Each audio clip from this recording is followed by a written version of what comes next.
conselho que induz à perda. Se cumprir este juramento com fidelidade, que ele seja dado gozar felizmente da vida e da minha profissão, honrado para sempre entre os homens. Se eu dele me afastar ou me infligir, que me aconteça ao contrário. Embora uma pessoa esteja doente, seja qual for a sua situação, tem o direito a viver, direito este assegurado em nossa Constituição. A vida humana é inviolável. O indivíduo tem sempre que ter confiança no médico, sem oferecer o mesmo, mas vejamos, numa situação de doença grave, em que o médico diga que o paciente não tem mais possibilidade de vida, em que o médico fale isso para a sua família, para todos, será que a família não deve ter esperança? Será que essa esperança não é a última que morre? Estamos diante de um sofrimento exigido pela eutanásia por eles, e nós temos que ver o seguinte: que sofrimento é esse? É egoísta, que só vale a família? Não estão pensando no direito que o médico tem de viver com sua íntegra disponibilidade no seu dia a dia. Será que esse sofrimento só acarretará a família? Será que vejamos vocês aqui presentes, o médico, a partir do momento que ele desliga uma máquina para evitar esse sofrimento dito pelas pessoas, será que vocês acham que ao acontecer isso, ele chegará em casa na sua noite de trabalho, sentará com sua mulher, como se nada tivesse acontecido, tomará sua xícara de café normalmente? Será que ele não estará na cabeça pensando o que eu fiz? Será que ele não pensou bem, eu matei esse cidadão? Será que este sofrimento é único, só da família? O médico no dia seguinte de trabalho, o que será a postura dele diante dos próximos pacientes? Será que ele vai chegar a atender normalmente? Vocês acham isso? Estamos diante de um caso, minha gente, considerado de homicídio. Isso é um crime. Não estamos aqui diante de uma brincadeira, diante de qualquer fato, assim como se normalmente aconteceria. Em primeiro lugar, segundo, vamos deixar você confundir. Morte cerebral é morte, juridicamente falando. Morte cerebral é morte. Estamos falando de eutanásia. Pessoas, humanos, seres com vida que têm a vida ceifada. Fala-se na boa morte, no sofrimento.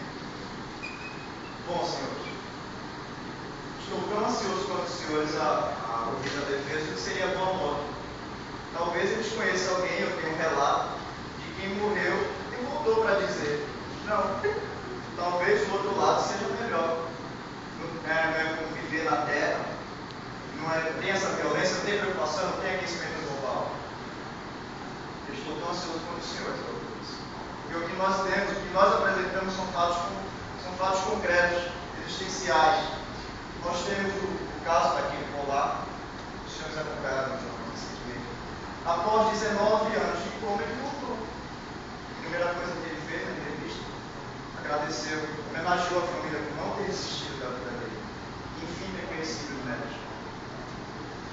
Interessante isso. Nós temos um outro caso do senhor, nos Estados Unidos, com um acidente de trem.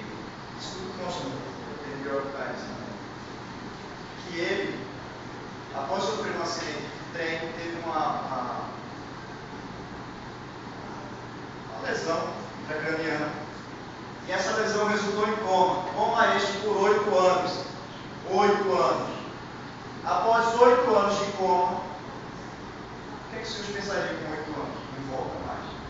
Não tem mais jeito, está sofrendo. Após 8 anos de coma, ele voltou.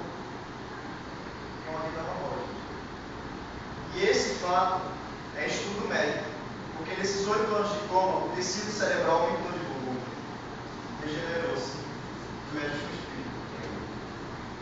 Existe outro caso também, de pessoas em coma que falaram que não tem espasmos, que não sei o que, etc. Este caso... O tempo está encerrado. Por favor, acusação, covarde.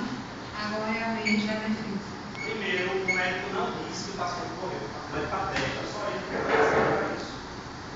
Tá? Ele estudou 15 ou 8 anos e vários anos de experiência, então ele não vai dizer, eu acho que ele atesta. Ele é formado para isso. Só ele e apenas ele tem capacidade para tal. Outra coisa, a questão de morte neurológica, não tem morte neurológica, eu citei também. Até porque a questão cerebral, o cérebro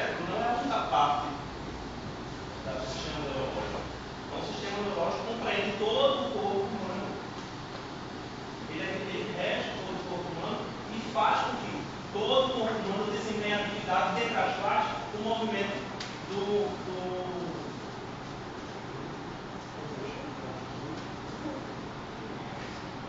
diafragma. Do diafragma. Ora, se está no caso, eu estava me privando e não querer citar casos. Mas essa semana mesmo, eu vou uma colega que trabalha no Hospital das Clínicas, ela me chamou para explicar. Olha, isso aqui é o nosso mascote. Era um rapaz de 17 anos, com atrofia muscular progressiva e irreversível, inclusive do diafragma. Então, se porventura acontecesse a parada, um apagão geral, e não teve uma pilhazinha para segurar aquele aparelho ali funcionando, ele teria morrido. Por quê? Porque o diafragma dele não funciona. Eu não estou falando de morte cerebral, estou falando de morte neurológica, que vai do corpo inteiro. Ele já está morto. É só atestar isso. Só para colocar no atestado do órgão. Tal, quem atesta? Médico, fulano e tal. É simples. Eu não queria citar caso. Além disso, se falou de toda essa questão de fraco, forte. Não tem nada com fraqueza, com força. Se porventura qualquer cidadão na plateia tiver um acidente naquilo que seja um motivo difícil, esteja um livro difícil, isso nada impede que tenha uma morte cerebral, uma morte neurológica, independente de estarem sãos ou não agora. Eu não estou falando literalmente de que você é mais forte que você, então provavelmente você vai morrer, como acontece com a jornada. Não se faz isso. Até que existe um código de ética nessa situação. A gente não vê, sabe, que está muito prático, seja no final. Até nos estudos legais, questões legais. Se faz isso.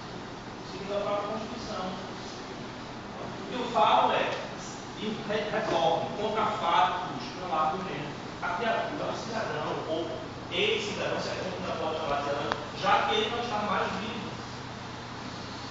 Pode acontecer que daqui a 10 anos ele salvo, ele retoma. Daqui a 10 anos ele retoma essa vida? Pode.